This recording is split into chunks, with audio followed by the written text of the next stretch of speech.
Hello and welcome to RIVE, Reflections in Veterinary Education. We have a journal club this month that Catherine, you've selected the article. Do you want to get us started?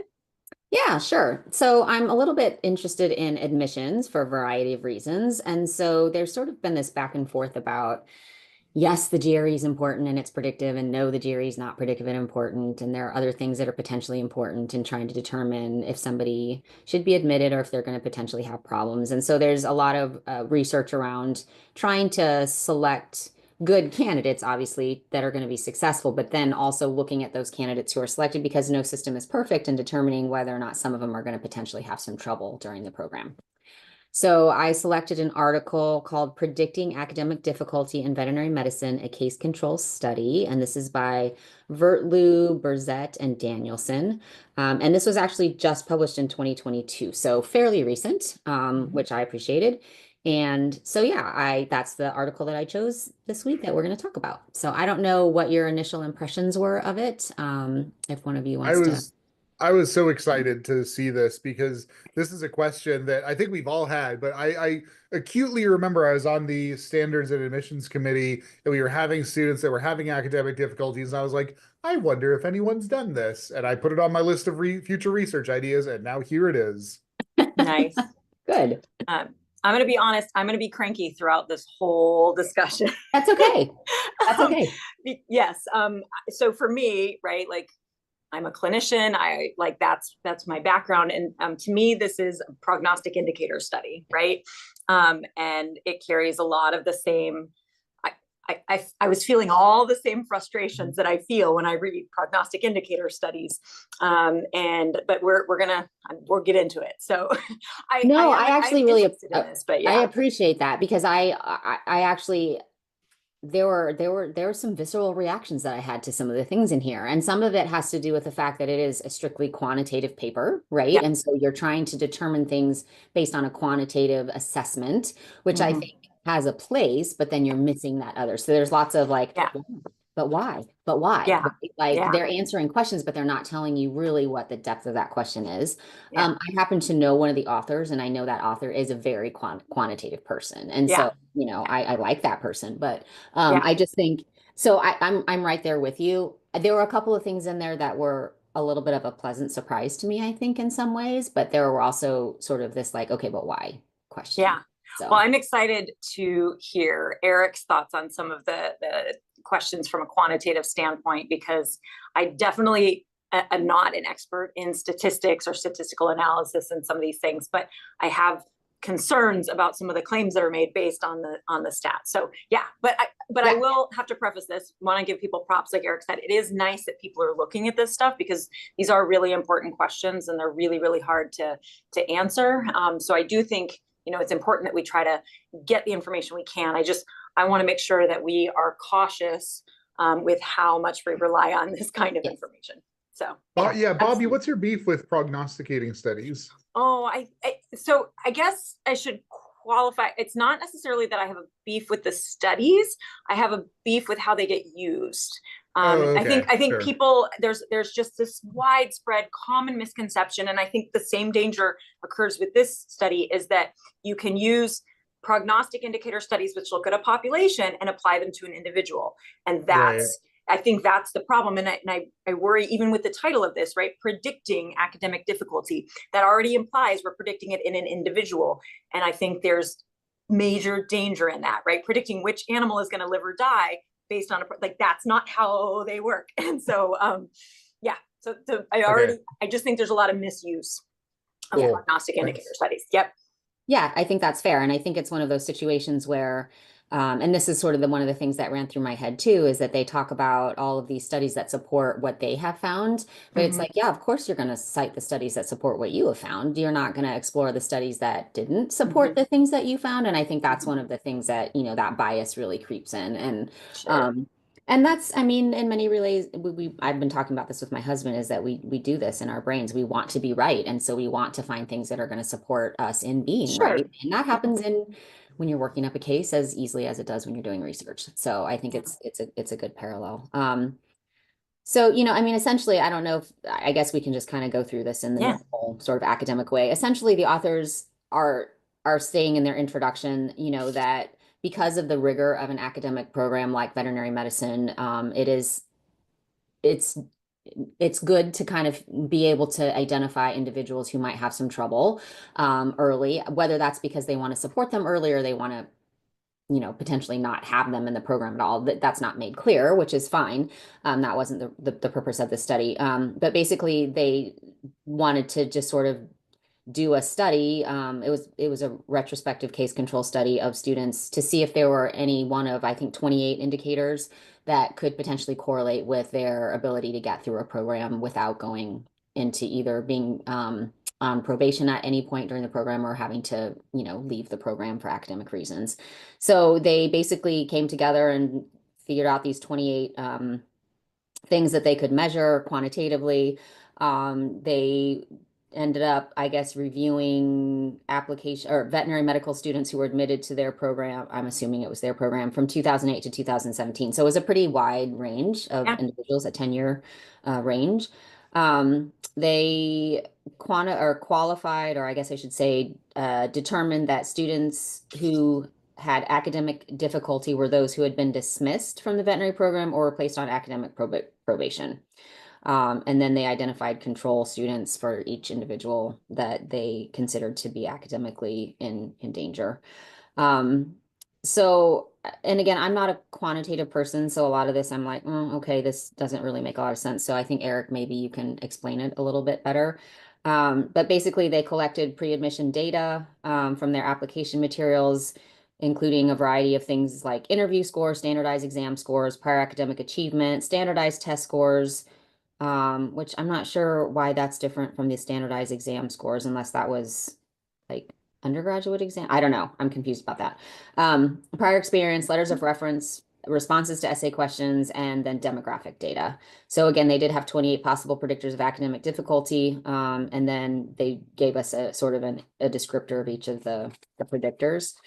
The 10 that they really described most in detail were the interview consensus scores, graduate record exam or GRE scores, which I thought was interesting in 2022 because this apparently is one school that continues to require the GRE for entrance into their program. And I know a lot of vet schools are no longer requiring that because of a lot of the body of research that indicates it's not as predictive as we would like it to be. Undergraduate GPA, including it looks like they talked about the overall GPA, but then discovered that really, let's see, overall GPA, 40, most recent 45 hours, and then undergraduate science courses GPA. And they discovered that undergraduate science courses GPA was the strongest predictor, which I thought was interesting. It was the only one of the things that they talked about that they said they did early regression analysis. And so they continued with that rather than the overall GPA or the last 45 GPA. I have two questions. I'm wondering if you all, okay, so one, I was like, these were very similar to, I think, the things that they used at Michigan State, like your last 45 credits, science GPA. But my question was for some of these, I wasn't clear and I wasn't sure if I missed it, but some of these are like qualitative data that they've converted into categorical, like nominal data, right? Ordinal data. And I wasn't clear if that was something that these authors kind of created, or if that was part of the packet evaluation during the admissions process itself. Like, does that make sense? What I'm asking? Yeah, yeah. Is this how they always evaluate them on the admissions committee, or do they have other means? And then the authors said, "Oh, we need to turn everything into numbers," and so we made some changes. I wasn't clear on that, and I don't know if I missed it. Yeah, I mean, that's a good question. It says in the last sentence of the introduction, we conducted a case control study to determine whether any of 28 admissions criteria used by a veterinary college located in the Midwest successfully predicted which students would experience academic difficulty. So it sounds to me like they have these 28 admissions criteria that the admissions committee uses to evaluate, but then I don't know if, I think your question is, did they quantify all of that for the purpose of the study? So, yeah, I was kind of assuming they did, but I wasn't sure and I wasn't sure if all of these were used. Like, do they do the repeat 0 to 3? Because that just seemed like a number, and it could have been more than 3 in theory. Course load, they were, the percentage of courses that were coming from four-year, institutions. And I was like, were they quantifying all of this for the admissions process, the personal statement was 0 to 30, average of the raters at the time, or was that the authors? I just got confused. I don't know, Eric, maybe you can chime in this. My guess, and you're right, it's not very clear. My Okay. guess that that's probably a rubric that the admissions committee uses. Yeah, That's I was already kind of assuming quantified. that too. Okay. Does that Yeah, seem I think if they did this, it should be in the materials and methods, because otherwise we can't replicate it. Right. Okay. That Yeah. was my assumption. I just wasn't 100% sure. So, okay, cool. Thank you. Which, to be honest, I don't know that we can necessarily replicate it anyway, because they didn't really describe the process. But anyway, we can talk about that later. So numbers of degrees and credits, honors, percentage of an undergraduate credits from a community college, repeats or withdrawals, course load, admissions committee evaluation, and then demographic information. And then they did a statistical analysis using SPSS statistics software. And these are all words that are basically Greek to me. So they said they estimated differences between each case and control for univariate analysis. Dichotomous variables were compared with Fisher's exact test, and continuous variables were compared with t-tests. And then age at admission was not normally distributed, so Mann-Whitney U-test was used. And then predictor, maybe Eric, you can explain this because I didn't really understand this. Predictor variables having a significant zero order correlation with academic difficulty were included as independent predictors of academic difficulty and logistic regression, which is like complete Greek to me. So the way I read that was that they basically took the variables from the univariate analysis that had a statistically significant result and then put it into the logistic regression. okay. Yeah, I looked up zero order is just another way of saying a Pearson correlation. Oh, If okay. that helps. Yeah, I was like, oh, okay, I know that one. Okay. So other than that one question, Bobby, that you had about sort of the qualitative data being turned into quantitative data and not being completely clear on that, like what other questions did you all have about sort of the introduction and methods sections? There are two issues that I have, one major, one less so. The big one is that classically for case control studies, the broad rule of thumb is you can look at one variable for every 10 cases that you have. Okay. So when I'm looking at, they said they had 28 variables.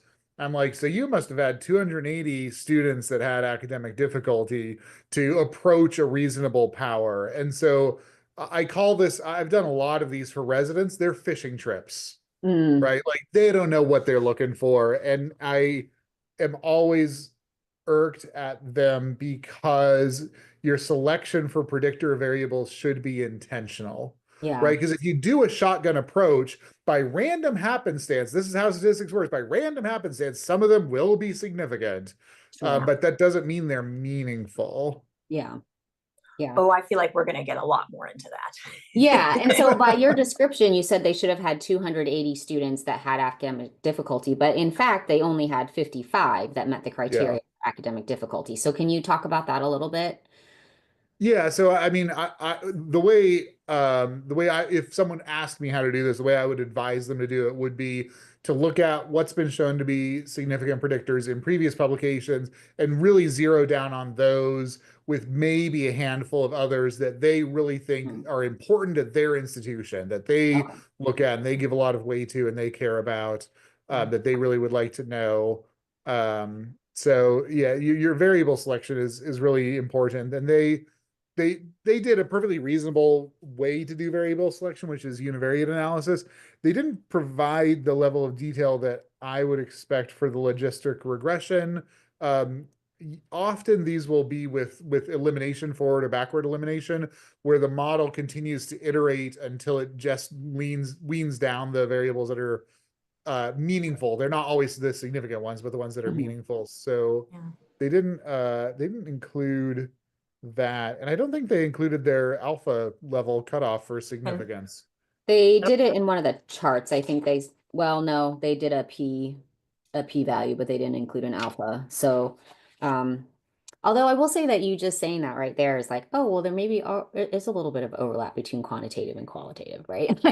Anyway, that's a whole other. It's funny. I think the other, I thought. Yeah, Bobby. The other thing that struck me, the first thing that I did when I was like, okay, I think this was, if it's 2000, what were the years? 22. 2008 to 2017 Oh, yeah, yeah. inclusive, right? If it's Mhm. inclusive of those years, that's 12 years. And I think I did, okay, 55 divided by 12 years. I was like, that's like 4 to 5 students per year. And so my philosophical question is that enough for this to like is this a problem? Right.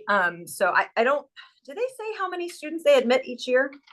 Um, no, I don't think they did But say my that. question is, depending on how many students you admit, you're like, that's maybe not that many, right? Like Yeah. maybe we're doing a pretty good job. So I do, which I think is a reasonable question to ask, right? Like, Mhm. is this a problem that needs solving? And I think in the beginning, Catherine, you also said like they didn't say why they wanted to do this. Is this because we want to prevent these students from getting in? Is this because we want to provide them resources earlier? And I think that second scenario makes more sense to me, right? Like if we want to early on identify students who might be in need of additional supports, there's some value in that. But I'm like, I think they're doing a pretty good job at this point, Yeah. right? Like most people who get into vet school do pretty well. Well, and Yeah. I feel like that's true across vet schools in general. I Mhm. mean, the attrition rate tends to be right around 5% per year, depending on where Yeah. you are. I mean, with a little bit of variance, Pretty good. obviously, either way. Um, and I also, kind of going back to your first comment, Bobby, like I wonder about how this is intended to be used, because the thing is I think it's great to sort of have an idea in your head that there are going to be some individuals who are potentially going to need additional support. But if you slap that on them from the very beginning and that expectation is there from the very beginning, whether you overtly say that to them, which hopefully they're not doing, or not, you have it in your head as an instructor, oh, this person is tagged as someone who's going to be potentially having problem, then you're going to treat them differently, whether you Yep. think you're treating them differently or not. The Yeah. expectation, that hidden curriculum is going to be there, Yeah.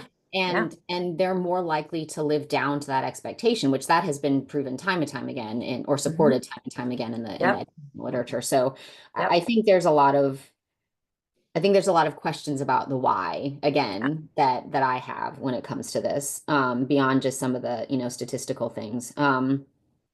But yeah, I thought the results were interesting in that they identified a total of 55 students over that 12-year period, with 1 year exception. So they said there were no one in the cohort admitted in 2011, which to me says, well, maybe you should go look at the cohort of 2011 and see what's so great about them, right? Like, what did you do right in that particular situation? But then, so 32 of them, which was 58%, were placed on academic probation only, with 23 being dismissed. So again, even a smaller number of people who actually, quote unquote, failed out. 30 of those individuals did graduate, with 17 of them not graduating. 4 were current students and 4 were trying to return to the program at the time of data collection. 19, and this what I thought was really interesting, 19 encountered academic difficulty in the first year of the program, 30 in the second year. So it sounds like the second year is a bit more challenging than third year, which I've heard. And then only 5% in year 3 and 1, or sorry, 5, which was 9% in year 3, and 1, which is 2% in year 4. And the fact that I mean, those seem like pretty good numbers to me. Now, I Yeah. wonder, and they talk about this a little bit later on, is sort of that year 4 person who struggled clinically. I don't know that you can necessarily predict that based on quantitative information. And they did talk about it a little bit, but I did think it was interesting, the breakdown that statistically it probably wasn't significant, but the most number of students that experienced challenge were in the second year of the program. Yeah. I thought it was important though that almost 90% were identified. Like if you're having problems, it was in the first couple of years, because you do talk about the cost and things like that. And we always, now I don't know how much of that is a self-fulfilling prophecy. By the time they get to third and fourth year, do we get more and more reluctant to actually, I don't know. Maybe we're factoring into that some, but it was like, it does make sense, right? Like if you're struggling in the first year or two. And that's what you'd want, right? You'd want to find out sooner rather than later. Yeah, for sure. So, then they discovered that of the 28, which Eric has already indicated seems like a lot, they first identified verbal reasoning on the GRE, the quantitative section of the GRE, the undergraduate science GPA, repeat or withdrawal from prerequisite science courses, letters of reference, age at admission were significantly different between cases and controls. which I think is interesting, especially having been one of those students who was older when I was admitted to vet school. I definitely struggled more than I anticipated I would, but I don't think it was because I was less intelligent. I think it was because I had been out of school for a while and my brain was just a little bit slower at processing things, and the speed at which things come at you in vet school is pretty high. Well, and you're out of Although, the routine, right? yeah, but I mean, although I will say that totally switched when I got into clinical year. I mean, I breezed through clinical year where a lot of my classmates who would breeze through the first 2 or 3 years were struggling a bit more. So I think we can explore that a little bit more. And then so this talks about the zero order correlations of the predictors of academic difficulty. And they said there were significant zero order correlations. Correlations were demonstrated for verbal reasoning GRE, quantitative GRE, undergraduate science GPA, repeat or withdrawal from prerequisite science courses, letters of reference, age at admission, and underrepresented status, which is different than what they talked about in the paragraph before slightly. So I don't know if Eric, you can explain that a little bit or interpret that for us. I no, I don't think I can shed any light onto that. I was really just looking at the table, to be honest. Yeah, okay. I think it's really important at this stage when we're looking at the data, though, to be very clear about what they reported. So they reported the means of the different groups. Like, so this is the means of all the students who got dismissed. Look at the age at admission, the data, especially. Yeah. The mean values there. But then when you look at the numbers, look at the actual numbers of the means, right? Okay, so verbal reasoning, the mean of all the strugglers was 151.6, and the mean of all of the controls was 153.8. I'm sorry, you should not be doing anything with these numbers. Right. I don't care if they're statistically significant. Like, that doesn't, there's so little difference there. So and you know there's overlap. Like, look at the standard deviations. These groups overlap so much. And I just got really frustrated every time they used the word predict. And I was like, no, you can't predict. You can't, I don't think you can make those predictions because you're looking at a population of students. But the differences are just like, so the way I would say this in a prognostic study, right? Like, okay, they're statistically significant, but clinically irrelevant, right? Those differences. And that's what I saw over and over and over again in this table.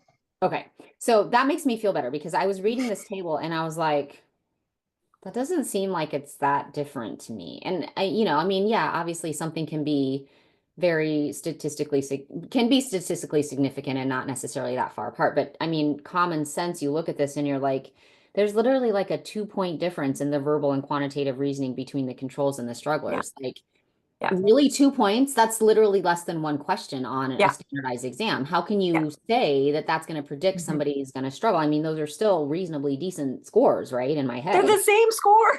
I mean, that's like, Sorry. I'm sorry. If all of those students took the GRE exam, it's got to be within the margin of error of scores, right? Like 2 points. There's no frigging way that you can say that this can or should be used. Also, if you were to plot each individual student score, there'd be so much overlap between these two groups. Like if you look at those standard deviations, like this is super, But they didn't plot it. It makes you wonder why, right? Maybe they didn't plot it for that reason. I don't know. But I think this is also a really good example of two things, right? One, finding what you want to look for, right? And sort of that, but also this idea that numbers can lie. I mean, they can, and it's not lying in the sense that they're necessarily trying to mislead you, but certainly the way that you put the numbers together and you choose to interpret those numbers, like numbers can tell you one thing, but like you said, it's kind of like that whole, like you said, Bobby, like you treat the patient, you don't treat the diagnostics, right? Yeah. I mean, according to this, at 23, you're good to get into vet school. By 24, you're almost 25. Nope. Sorry. We shouldn't accept you. Yeah. Right. Yeah. No. Yeah. We can't do that. Can't do that. So, so anyway, they basically said that there were a couple of these areas that they just didn't have enough people really cases to actually statistically analyze. And so they basically took it out and said to preserve statistical power. So this is where you're talking about the statistical power, Eric. And I don't know that they necessarily had statistical power to begin with, given the number of actual individuals that were in trouble. And so that's certainly something. And then those 5 potential predictors were used in a binary logistic regression. So then they discovered that verbal GRE, undergraduate science GPA, and references still remained significant. So those seem to be the things that they landed on as being quote unquote, pardon me, predictors of potential difficulty for students. So does that sort of jive with what you all got from that? Yeah. Although when I was looking through the table, I mean, obviously I went through the ones that they had bolded, which was helpful. And then I looked at the repeats. Did y'all notice that? That, and then I was just like, they're sort of glossing over this one. They brought it up in the discussion. I was waiting for it this whole time. I was like, okay, so students who had to repeat a course or withdrew from a course in undergrad, actually, the more they did that, they did better. Yes. And I think we can talk about that. That's kind of interesting, but it's just another kind of, for me, a reminder, like, we got to be really careful with this stuff. Yeah, for sure. So they say that the present study in their discussion shows that undergraduate science GPA, low verbal GRE score, and low letters of reference scores were predictive of academic difficulty. They do talk about the incidence of repeats and withdrawals and underrepresented status being significantly associated with academic difficulty, which is interesting because then they go back and say that the incidence of repeats or withdrawals, it's actually not doing that that predicts the academic difficulty, which is strange. But this is one of those things where I'm like, okay, this is where I struggle when they say things like underrepresented status is significantly associated with academic difficulty, because to me, there's so much to unpack there, right? Like, so first of all, they're referring to underrepresented only as ethnic and racial minorities. Yeah. And for me, this is one of the biggest frustrations that I have when people use these kinds of studies to say, look, our underrepresented minority students, they don't have the academic ability, they're struggling, they need more academic support. And it's like, this is where that big why comes in for me, right? Like, but why? Because they aren't actually less prepared. You've actually demonstrated by your study that the quote unquote quality of the prerequisite program really had very little difference impact on their ability to be successful. And so you throw these numbers out there and people are going to be like, well, see, people who are from ethnic and minority backgrounds, they need more help. But again, A, there's an expectation placed upon them from the beginning, but B, it probably doesn't have anything to do with that. It has nothing to do with their intellect. It has nothing to do with their academic preparation or their academic ability. It likely has everything to do with the fact that they're an ethnic and underrepresented minority and they don't have a community of people there to support them in a situation that's really, really hard, right? And so that for me is the crux of what frustrated me the most about this paper. I guess I know enough about statistics to be like, dangerous, and so I try not to really go there. But this is the crux of these types of issues. Like, okay, so you've given us these numbers, but you haven't given us the why. You haven't given us the reasons that are truly why these individuals may be struggling.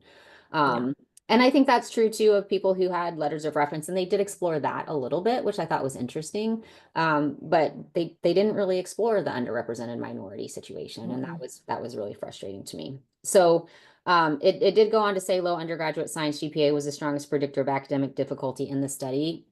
Again, like, what does low undergraduate science GPA, what is that? What is considered low? Is that straight B's? Is that C's and B's? Is that like what is considered low? I think is also something you have to kind of know what that benchmark is. And I take issue with just the term predictor, because I don't think they're using that correctly, right?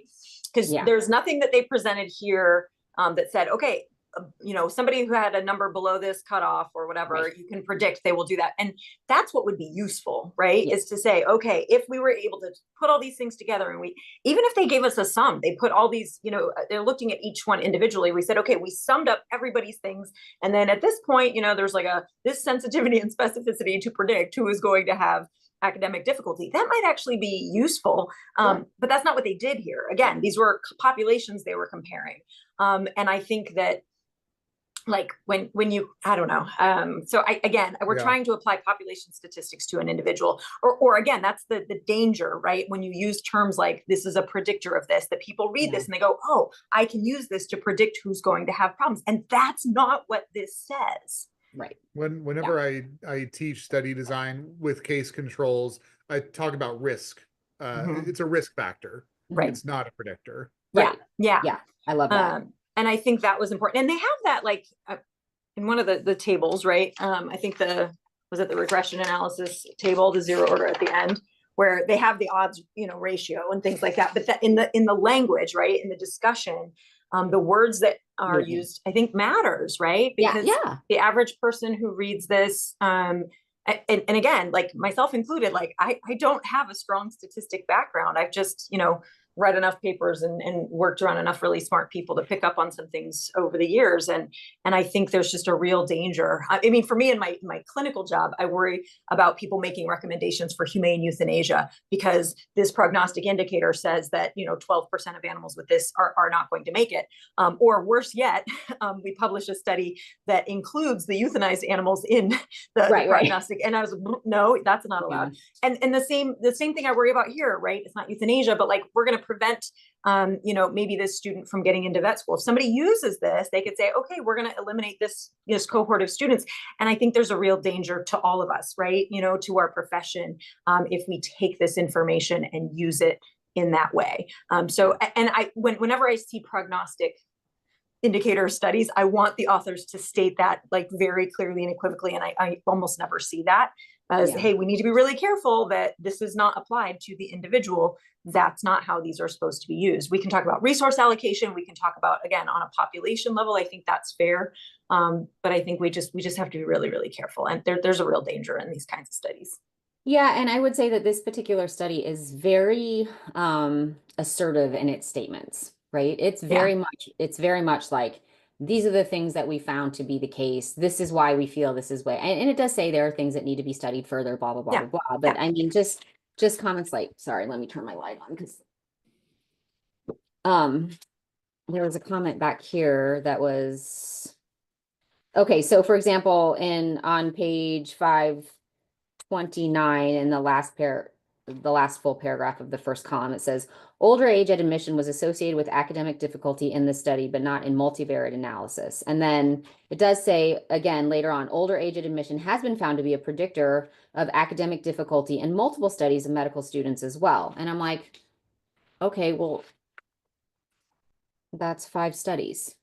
I mean, it is multiple studies, but and what does older age mean? Like, according to your table, age of admission at 24 and a half, like you said, Bobby, means that you're potentially going to have trouble. Okay, well, does that mean that somebody who's 31 or my friend who was 48 when she got into vet school, like, does that mean that they're likely to be, I mean, there's a lot of statements in there that are very matter of fact and could be interpreted in ways that are maybe not, or used in ways maybe not appropriate. And there's just a lot of arbitrary distinctions, right? Like 35 and older, where I mean, maybe in that study they found that, for that, but how many students do we have that fit into that category and where does that happen? And I just, people are complicated. And I think when we try to, break everything down into numbers, as you said, Catherine, we're not hearing the whole story for all of these, scenarios. And again, when the numbers are so darn close, but I'm like, I can come up with all sorts of situations why this could lead to X and that would lead to Y. The older students are more likely to have children. How much is that factoring in? Do how many different confounding factors do we have? Right. And at the end of the day, we're talking about such a small proportion of all of our students that in and of itself makes this really, really hard to get that meaningful information. And it doesn't tell us of those individuals that failed out, how many of them were older students or how many of them failed out because of X or one of their predictors. And so I think that's also interesting. I think the thing that really kind of gets me riled up more than anything in this paper, though, is this comment that higher GRE scores have clearly been shown to correlate with academic performance in veterinary school. I'm sorry, I 100% disagree with that statement. I think if you look at the studies that demonstrate that there's a correlation, then yes, you can say they clearly predict that. I think there are just as many studies out there that demonstrate there's no correlation between how you do on a GRE versus how you do in academic programs. And so in the back of my mind, I'm like, well, are they basically just writing this to make the case that they should continue doing the GRE, which fine, but say that, like, we're investigating whether or not the GRE should be continued to be used in our program. And based on this study, we feel strongly that it should be. I mean, never mind the fact that it's, decreases accessibility because of the cost and because of some of the inherent biases that are, sort of interwoven into that exam. And so, there, I think, a multitude of statements like that that really get me riled up. But that one in particular, I was like, oh, that really bothers me. Yeah. That, and then the just not being willing to investigate why. And I don't know if it's that they weren't willing or they just didn't. Again, the one individual I know who's on this paper is a very quantitative person. And so Yeah. maybe it's just not, within the Yeah. realm of individual to do qualitative. But it is also, for me, another demonstration of why qualitative work is so important in tandem with work like this. Yeah. The thing that I kept thinking about over and over, and then I'm going to shut up and let Eric say something, but I think is the problem that I have with a lot of studies like this looking at admissions criteria is that, like, if you're going to use GPA to predict GPA, like, cool, that's not very revolutionary. But what we're assuming is that your academic performance in veterinary school is also correlated with success, however you want to define that, right? And that is a messy box to open. But I think the problem, and I think the problem in this moment right now in the world where diversity, equity, inclusion are dirty words, in a lot of people's things, and this idea that no, everything's merit-based, and we don't want to lower standards or any of that. These kinds of studies reinforce some of those misunderstandings about these types of criteria and what they can tell us. But that past performance predicts future performance is duh, like that seems obvious to me. If I give you a standardized test and you do well, and then I give you a similar standardized test and you do well, I haven't really learned anything about you. Right. But like, as you've kind of alluded to, Catherine, like, okay, maybe you struggle in this, but when you get to clinics, right, your problem solving skills, your critical thinking skills, your interpersonal skills, your communication skills, those kinds of things can be really important to the success of a veterinarian and your ability to impact lives. And that oftentimes is not captured in this. And so when we talk about changing admission criteria, like getting rid of the GRE, it's not because we're lowering standards, it's because we're questioning, do those predictors tell us what we actually care about? Or do they just predict something that looks very similar to what we tested? Again, like if somebody's really good in a classroom setting, they're probably going to be really good in a very similar classroom setting. And so until we examine that, like, what do we actually want our veterinarians to be able to do, and let's make sure that our assessment is matching those things and that our instruction is matching those things. Until we change that, we're just going to keep in the same circle. I think this cycle of just like, yep, we have the same things looking over and over, and we're going to struggle with getting numbers of quality people from diverse backgrounds that would actually enrich our profession. Yeah. Okay, end rant. I'm going to stop talking for a moment.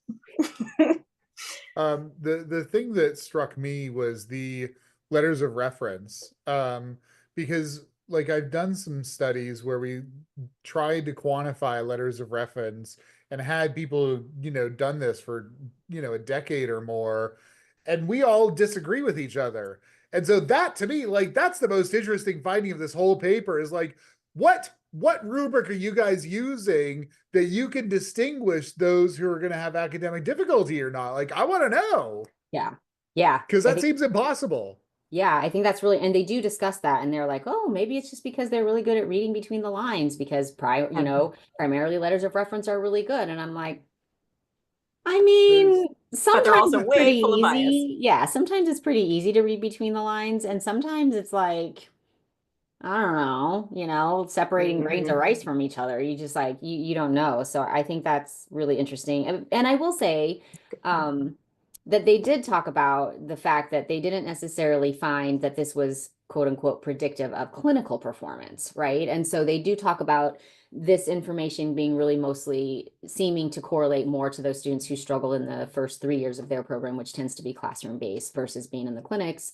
And sort of that begs that question of that one individual who was still struggling in the 4th year. Is that somebody who struggled throughout the 3 years, which would make more sense? Or is that someone who had some other deficits or issues that we aren't aware of or something like that? But I did appreciate that they pointed that out, because I think they could very easily have just said, this just predicts everybody's performance within vet school and not separated that out. And I think it is important to recognize that being in a clinic is very different than being in a classroom. It doesn't mean that one is easier or harder than the other, but there are just different sort of domains of skill that are involved in the way you synthesize things. So I did appreciate that about it. I feel like we've beaten up on this paper, but I did appreciate that part of the paper. I think the one really interesting finding for me personally was the correlation that they found between the GRE verbal subtest and the success. Partly because that's always been my strength is the verbal part of things. Quantitative is very rarely my strength. And I've read a lot of papers that really do look for that correlation between the GRE quantitative portion. And they didn't really talk about the analytical portion. I wonder if maybe they looked at that correlated with, the fourth year, the clinical year, if maybe that would make a difference, because that seems to make sense in my head. I don't know why, but it does. So anyway, I appreciated that they found that and that was a little bit unusual, I think, in this particular situation. But I still think that, again, going back to those tables, right, with the standard deviations and the differences in the scores, they were just what, a point and a half, 2 points at the most apart. I mean, I just don't think you can really separate people out on 2 points on a 700-point scale or 600-point scale or whatever it is. So, yeah, I mean, I think all in all, it was an interesting paper for me. There were some things that were interesting in terms of their findings. I wasn't super thrilled with some of the language and some of the comments and statements that they made it very matter-of-factly, but I did appreciate some of the things that they talked about. I just wish, and again, this was an educational research report, and I don't think JVME has a word limit. I think there's a lot more that could have been fleshed out in this paper and maybe a little bit more compelling in terms of the whys for me. Yeah.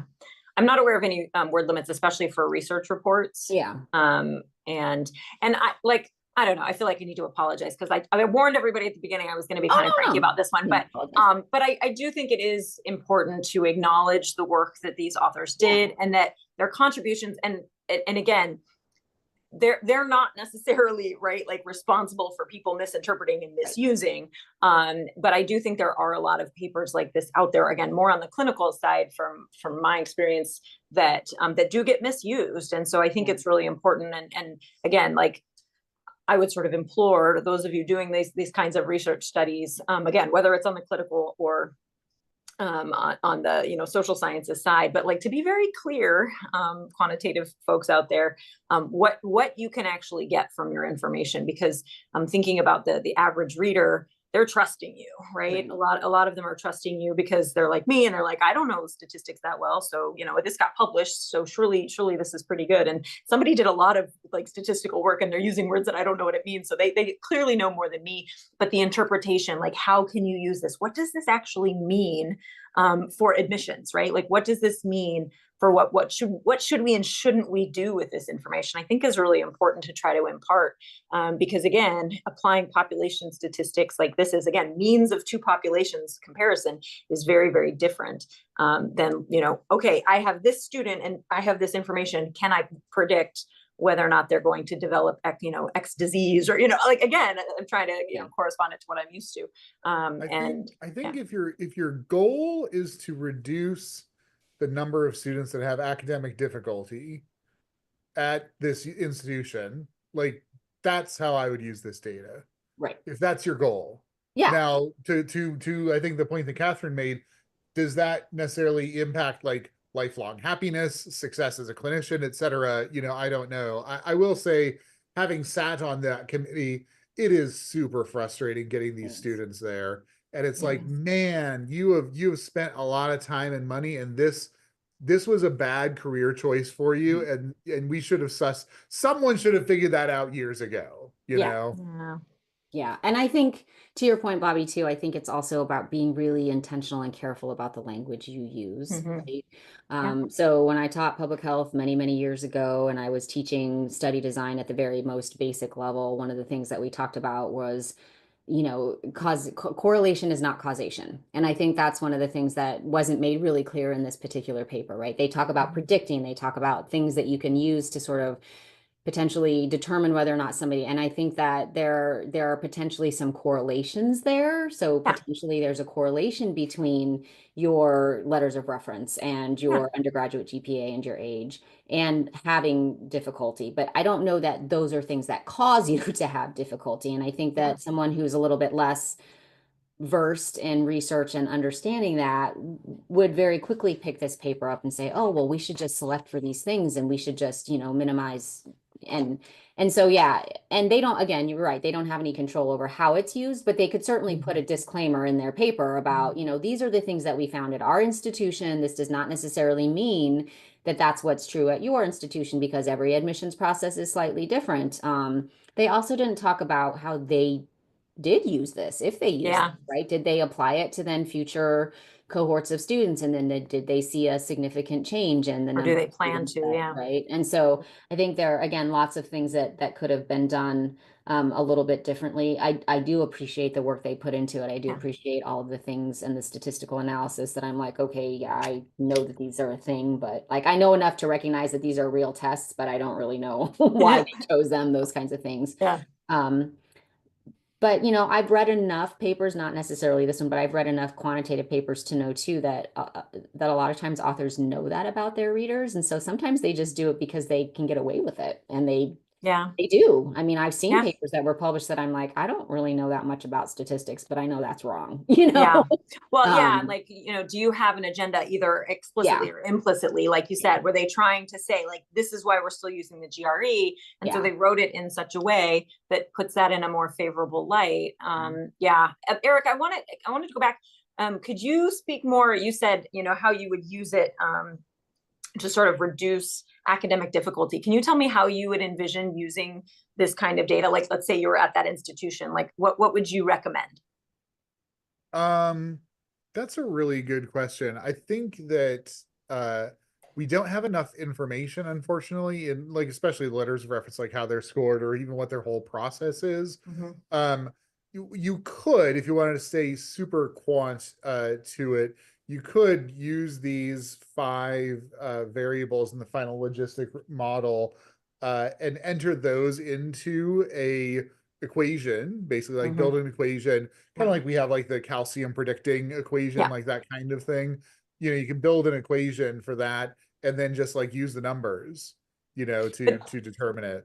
But what would you do with those numbers? Like, would you change the admissions process and say, okay, we're going to change the score? Would you say we're going to, provide these resources for that? Like, what would you actually do you think? Yeah, I mean, I guess again, if your goal is to reduce, the academic difficulty students, I would use this to generate a score and be like, okay, if you're above this score, we will consider you. If you're below this score, we will not. Yeah. Which is how a lot of schools use GPA and all, people are doing this already in a less sophisticated way. Yeah. So you would just use it as a more sophisticated equation to select for specific or select against specific individuals, I guess. Yeah, exactly. Like a threshold. Yeah. Which just made me think of another study that needs to happen that I can't even imagine how you would, but like how many individuals applied to vet school, didn't get in, and would have been amazing. Yeah. Right. I mean, like, so we think so there's true. a cutoff, right? And we're saying, okay, our cutoff is here. And, we want, we currently have like 95% of the people we're picking are like, I don't know how you get better than that, but if 95%, you've got that 5% who are not, but how many of them are we already eliminating that actually would be incredible? And I don't know how you do that study, but in my head, like those people exist, right? Oh yeah.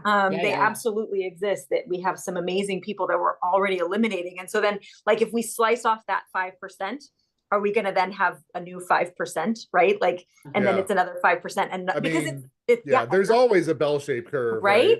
I wonder if you could do that, Bobby, with the students who aren't admitted their first time, right? And like track their progress versus students admitted their first time. Yeah. I mean, you never really know because again, it's like individual, but like if you did it on a large enough population basis, could we figure out like, hey, maybe all of these, equations that we're using just kind of suck because people are complicated. I mean, I do think it would be interesting because statistically speaking, the majority of applicants get in on their first try. Yeah. If there is a large enough population of individuals that take 2 or 3, I had one it took me 3 times to get in. Now I didn't apply to every college every time. So technically it took me 1 to get into the 2 that I got into, but 2 got declined from the other. So how do you sort of factor that in? But then I had one in my class who literally only wanted to go to Texas A&M. He only applied to Texas A&M and it took him 6 tries to get in.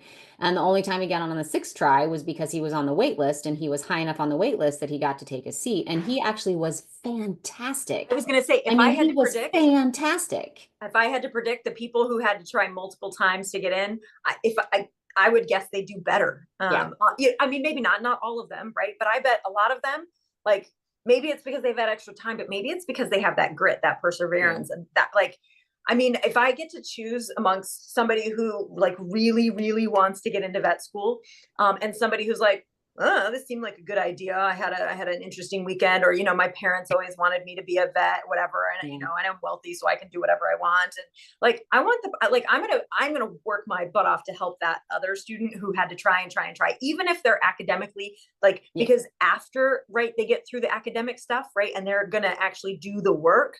That's the vet I want. Yeah. Well, I want somebody who loves this. Yeah, I think there's two things to that. I think there is that grit factor and that idea that, you know, when you have to work a little bit harder to get there, you get there and you try hard. But I think the other factor that I think relates to some of the conversations we've had surrounding the pass-fail system and whether or not that should affect or does affect the internship and residency process. And I've had that conversation a couple of times with a few other people within the profession. And one of the conversations is very much about like, listen, I mean, everybody wants the best of the best, right? Whatever, however you want to quantify that, however you want to define that. But the fact of the matter is, if you get through a professional program curriculum and you walk across the stage, having earned the credits and passing the courses that you needed to pass, however that is set, then you should be capable and qualified to do an internship and do a residency. And quite frankly, this whole like, well, we want to make sure that we have people who are going to be successful. No, you don't, because the radiology people have already said we only want 50% of people to pass our test. The pathologists are very clear. We only want 50% of the people who go through a residency to pass our test. So don't give me that BS that you only want people who are going to be successful, because if that was the case, then you would be selecting for people and building your residency in a way that everybody would be able to pass the test. It would be rigorous enough, but it wouldn't be so rigorous that only 50% of people passed, right? Also, are you selecting talent, or do you want to develop talent? Are you trying to train people, right? Like you already have people who have they are capable of doing this. Now, last thing I want to say, and then I promise I'll shut up again, but I also recognize like how heartbreaking it is. You alluded to this, Eric, when you have a student who comes through and you're just like, you're meeting with them and you're like, you're not getting this. And for whatever reason, right? Like you're trying really hard, you're doing the things, but like, I don't think you can do this for whatever reasons that is, or at least right now in this moment, like maybe you need to go and work on some other things first. But I do think some people struggle mightily. And it's not just like, oh, you're not getting the book smart stuff. Like you have those conversations and you're just like, you're not getting it. Like you're not processing this. And I don't know, I don't think that our current system necessarily is good at identifying, you know, those people. I don't think there's that many of them, but it is heartbreaking when they come through. There's no doubt about that. I've had one of those that sticks in my head, and this individual was an out-of-state student, was paying $70,000 a year for tuition, and was like 43% average on all exams, laboratory and written exams. And it was at Virginia, Maryland, and where multiple professors have had this conversation with a student, multiple administrators have had this conversation with a student. It's like, listen, we just don't think this is for you. It's not because you're not smart. There's just something in your brain that doesn't function the way your brain needs to function to be able to get through this, take in and think about this in this way.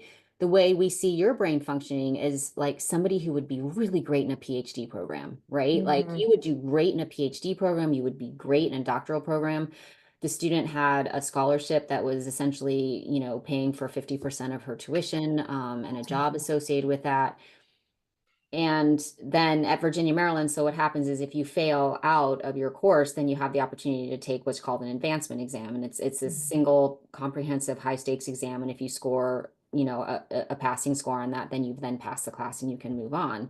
But the way the system is set up is that if you fail the first class, you can't take the advancement exam for that class until you fail the second class, or until you pass the second class, right?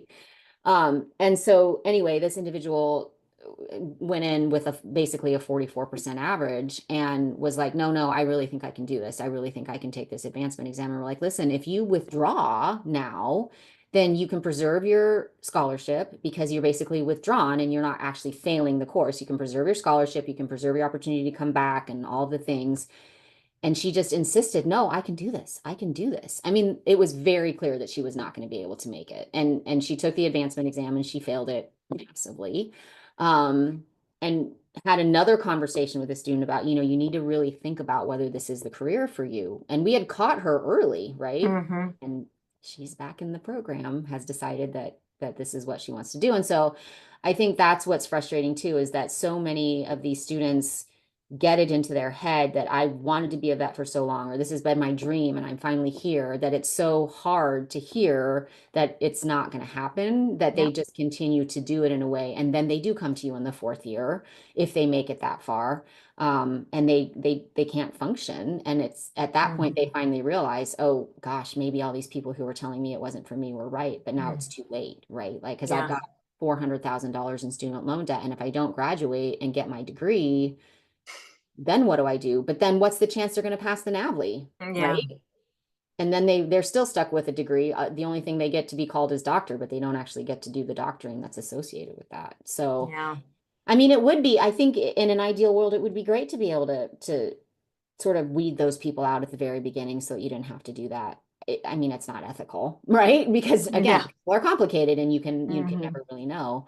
It would be nice, but yeah, when you get those students, you're like, that would make me want to do a study like this, right? Like, could we have predicted that this individual should never have gotten in? Right. Yeah, I don't know. And then again, in order to prevent that student from getting in, which again, I agree, that would be a good thing, but how many other qualified students would we lop off in the process? So like it's like, what's worse, right? Preventing 10 students who are, qualified to get in, or allowing one student who isn't. I don't know. Like I have no idea the answer. I don't know what I would answer for that question, but it's just, it's never going to be perfect. Right. So it's good to keep striving to say, how can we do a little bit better? But I think we're always thinking about it in terms of, who are we letting in that we shouldn't? And I don't think we're often enough asking, who are we not letting in that we should? Which is a different way of looking at it. So I agree. We have to think about how we're going to do that study. I don't know. Well, we're at time, so I want to give you all a last opportunity to say something. Eric, do you have any last comments or observations? I don't. This says what it did on the tin, which I was happy with. Cool. Bobby? I think I've said enough. Yeah, I think it was good. It was interesting for me. I was excited to see something that challenged me a little bit and made me think a little bit. So I appreciate you all reading it. I'm sorry I got it to you late. Hopefully it wasn't. No, it's good. It's nice good. And short. Lots of charts. So yeah, thanks for the great All conversation. right. Good to see you all. Thanks, everyone. We'll catch you next time.